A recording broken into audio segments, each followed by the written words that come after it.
experience a community.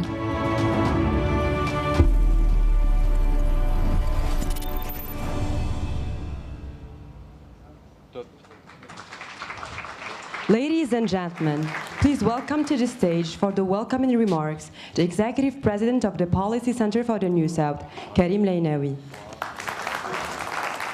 So welcome. Very nice to see you. How have you been? Good? All is well?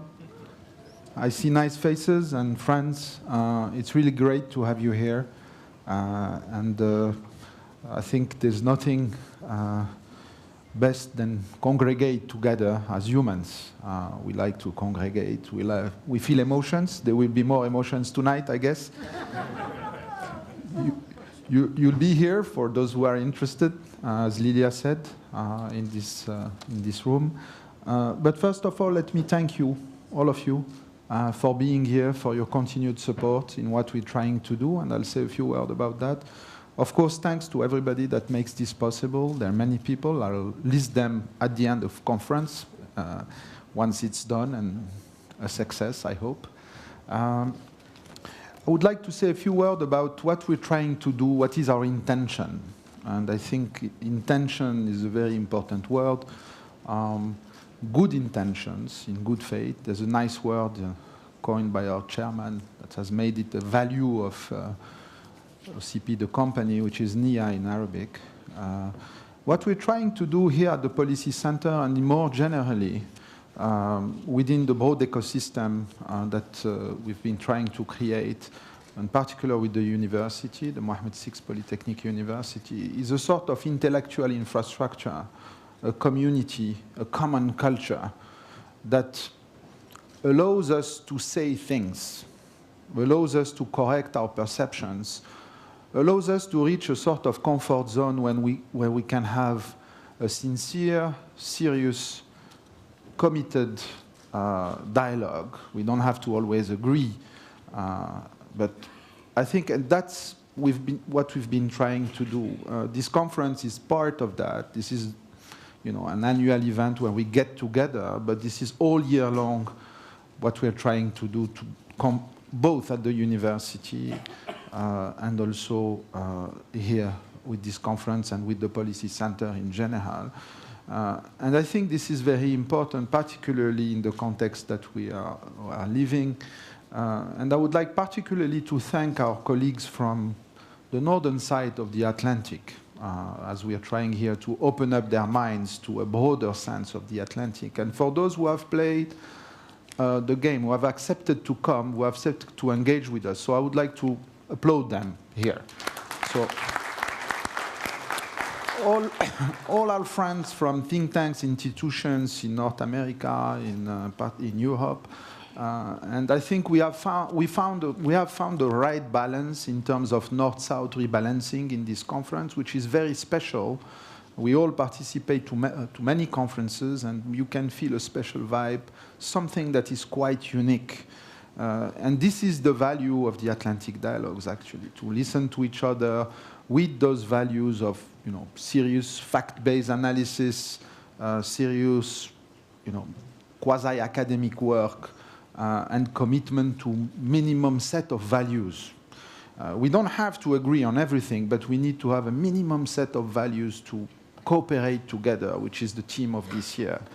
Cooperation doesn't mean that we agree on everything, but there needs to be a minimum set of values, and I think we have achieved this. That's one of the main achievements after 10 years in this, with this conference, which has many decentralized connections, interactions, deals, whatever we are actually not aware of. But for us, it is an important sort of platform we use all over the year to do things together, write papers, do joint books, organize conferences, etc., etc. So I wanted to, after 10 years, to sort of share with you the spirit in which we're doing this. This is not just a get-together. This is not just a conference. This is something else we're trying to achieve here. Let me say a few words about context, and this will be the discussion of the coming days. And we all have a very strong view, and our views on what's going on in the world. And there could be some linkages with the soccer game tonight, the football game tonight, which is, in a way, as an economist, I say that it's fighting rents and entitlements and, monopoly. It means, as humans, we have our comfort zones, and I think the world was in a sort of equilibrium and comfort zone. It's not necessarily a perfect equilibrium, but for depends where you are. And this has been sort of disturbed, shuffled, challenged, questioned. I think for good reasons, but we can talk. I think for better, and this is, again, here our commitment. We see, constructively this kind of dialogue and debates to find solutions together.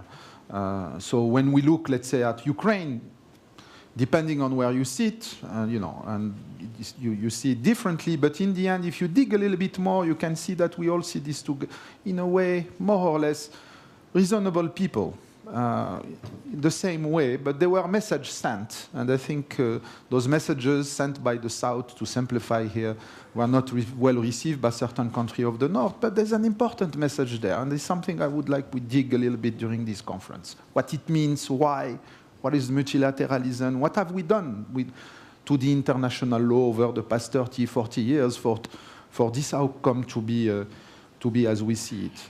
And this is important for this to happen in Morocco, an old place, a country of reasonable government, a country of, that knows history, the complexity and the intricacies of history, the entanglement where you can fall in. And I think that's also not by accident that a conference is happening here. And we're very proud in that spirit that we are having the patronage of His Majesty the King for this conference. So I think it's all this sort of goes into that spirit. These are not just words, these are things we live. And you will feel it tonight after the soccer match. I said the way the Moroccans will react, a victory or a defeat, you will see that there will be wisdom and generosity in the way we will all react. A few words on what worries us. This is going to be a complex year, 2023, particularly in terms of macroeconomic management for the continent, high pressure on public debt, rising interest rates, complex macroeconomic management to respond to social demands. What we have discovered, and that there are demands from citizens all around the world, including in this country, for a more protective state, a social state, if you wish, that delivers efficiently services to its citizens. And these are the very reasons why sometimes what we call liberal democracy is challenged in some countries. It's because democracy is just not a moral sort of mechanism or value. It has to deliver to its citizens. So that's, I think, one of a common challenge we all have in the Atlantic. Can the state, the post-Second World War sort of type of state we have all developed and tried all to converge to still deliver? This is an important question, and we could share the experience of Morocco trying to generalize social protection to all its citizens within a sort of tight context in terms of fiscal policy and fiscal space. So I think there we have a lot of experience to share together. So I won't go further on the context. I want to flag two things. Please go to the breakout dinners. I have personally forbidden that they take place in hotels. So if you want to discover Marrakesh, we've chosen nice restaurants all around the city for you to get out of the hotel and to feel the city. Of course, not tonight. I will not recommend, unless you like, to sort of movements. I would recommend you stay here. So we have the film here. We will feed you and everything else. But tomorrow night, really, for those who want to discover a little bit Marrakesh, nice places, walk around. It's a very safe city. I will encourage you go to the breakout dinner. A special mention, and Lilia has said it, to our emerging leaders. Where are they? Make some noise. So that's what we need, energy. And that's the second dimension of of the Policy Center for the New South, rebalancing the sort of North-South, as I said, discussion, frameworks, but also to give space to a younger generation. They have something that is a decreasing function of age, unfortunately, which is energy. And for those who believe, who are mystics, spiritual, Sufis, you know that there are sort of dimensions of life: time, space, and energy. And that there is, in a way, a sort of synchronicity, une synchronisation, a synchronicity. There is a pace in this world. If you've studied physics, or if you believe in any of the religions, this notion of something beating at the same space, there is something of that somewhere, and this you can touch in Marrakesh. It's a special city, lots of spirituality, and so you want to be in touch, whether you're a Jew, a Muslim, a Christian, a Buddhist, whatever. I took some risk by listing them, but whatever you want. There is an alpha and omega, there is a past, there is history. This is something that unifies us.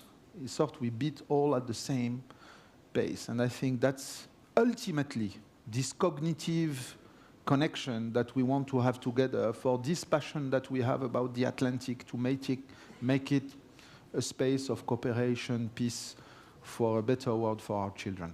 Many thanks, and see you all along these 3 days. Many thanks for being here.